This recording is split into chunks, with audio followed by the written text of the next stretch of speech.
Oh, welcome to Father and Son, and welcome to you, Tom. We haven't been on for a couple of weeks. No, well, as you know, I'm doing the drive program on 3AW at the moment, and it's getting very, very difficult to fit in both working in the share market and doing radio in the afternoons. But interesting times right now. Yeah, and we've got our Father and Son on 3AW from 12 to 1 every Sunday, for those of you where we discuss subjects. God, do you reckon? Great unwashed word out there at the show. Yes, we were broadcasting from the show last weekend, and the Great Unwashed are at it again watching the grand final parade today in Melbourne. Obviously, when Collingwood is in the grand final, then, well, let's just say you get a lot of supporters of a certain groups of people who come out in force, and they are very much enjoying themselves today. And of course, this time, well, tomorrow afternoon, Saturday afternoon, could be a different story. I think it will be a different story. I think it's got a big day. Here we are on grand final eve. Collingwood are playing Geelong tomorrow. 2 weeks ago, Collingwood were red-hot favourites, odds on.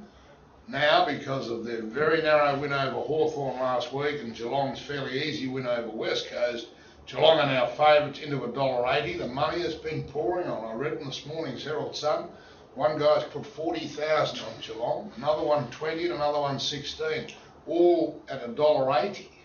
Well, I think the thinking is more along the lines, not just how they played their respective preliminary finals, but because the weather's going to be very bad. It's going to be cold, it could hail, it'll certainly be wet, and many people think that this helps the perhaps slightly slower and older Geelong team versus the younger, faster Collingwood team. And I'd probably agree with that. In 2009, of course, we saw Geelong just get over St Kilda in very similar conditions. And I think tomorrow's game will be a bit of a, like a slugfest, a mud fight. It's not going to be a high-scoring, free-flowing sort of an affair. Are you going to the game? No, I'm not going this year. I missed out on tickets in the ballot. What? I'll be in the Life Members Room. Beautiful lunch we'll be having. All the old players like Sheedy and Nichols and Skilton and Ken Hands. They all turn up, some of the old umpires. So we'll have a good day. Now, the other big event this weekend is my 70th birthday. That's on Monday. So we've got a lunch with the grandchildren on Sunday. You know about that, I hope. Yes. Then we've got Gary Morgan's having a party for about 100 people on Sunday night. And then I'm having 36 people at the Savage Club on Monday for lunch. Only 2 women out of the 36. One is Joanne, my partner, and the other one's Jean Pratt, because I've always went to all Dick's parties, so it's lovely to have Jean there. It's going to be great. It's going to be a hard, long weekend. Well, you don't think you're overdoing it a bit? I mean, I don't agree with these multiple celebrations. I think you have a party for your birthday, your anniversary, whatever it is, and that's it. You're having 3 in the space of 2 days. Well, we've got to have the grandchildren, and they can't come to the other ones. And I always have one in a club somewhere with all my best mates. So if the girls want to come, they've got to come to Gary's. Well, I reckon you can rationalise anything if you try hard enough. You're not putting yourself out at all. You only come into the one on Sunday night. I'm a busy man these days. Anyway, your partner doesn't turn 70 too often. The other issue, of course, is this weekend, or last night, in fact, actually, the German Parliament, the Bundestag, as it's called, passed a bailout package for Greece. Now, it's not actually completely passed yet. Merkel, the Chancellor, has got the sort of the go-ahead to do it. And share markets have rallied in the very short term on the back of this. But I've got to tell you, if there was a magic wand that you could wave that would solve the financial woes of all the detonations in Europe, the Greeces, the Italys, Irelands, Portugals, and so forth, Spain, it would have been done by now. I mean, there is no easy way just to wish debt away and just sort of create money and prosperity. Unless they forgive it. Well, but if they forgive it, Dad, most of the European banks will be bankrupt. Yeah, that's right. So where do you end up with then? You end up with a whole pile of bankrupt banks in places like France. I mean, many French banks have huge exposure. 2 biggest banks have got the most exposure, I'm told. The Swiss franc has been rallying against the euro because people in Europe don't trust their own currency anymore and they want something that's close to hand, and the Swiss franc fulfills that role. So if the bailout goes through, I heard Gordon Brown, or I read about Gordon Brown, the previous Labor Prime Minister of Britain, saying that the amount of money they're raising is nowhere near enough. They need about $3 trillion. Well, there simply isn't that much money. Germany is the one economy in Europe that probably can't spend $3 trillion, but can spend a lot of money. And in fact, I heard a very interesting commentator in the New York Times recently say that what Germans have to realise is that this is what they call their Marshall Plan moment. Now, the Marshall Plan, straight after World War II, is when America poured money into Western Europe, primarily into Germany, to rebuild it. So it poured money into what had been an enemy nation just literally months beforehand, of course, to stand up to communism in the East. Now, the Americans got nothing out of it, except they got 50 years of democracy and stability and everything else. And now the Germans have to, I guess, be convinced that pumping up the rest of Europe, supporting the rest of Europe, will somehow be in Germany's long-term interests, even though it will cost a ton of money in the short term.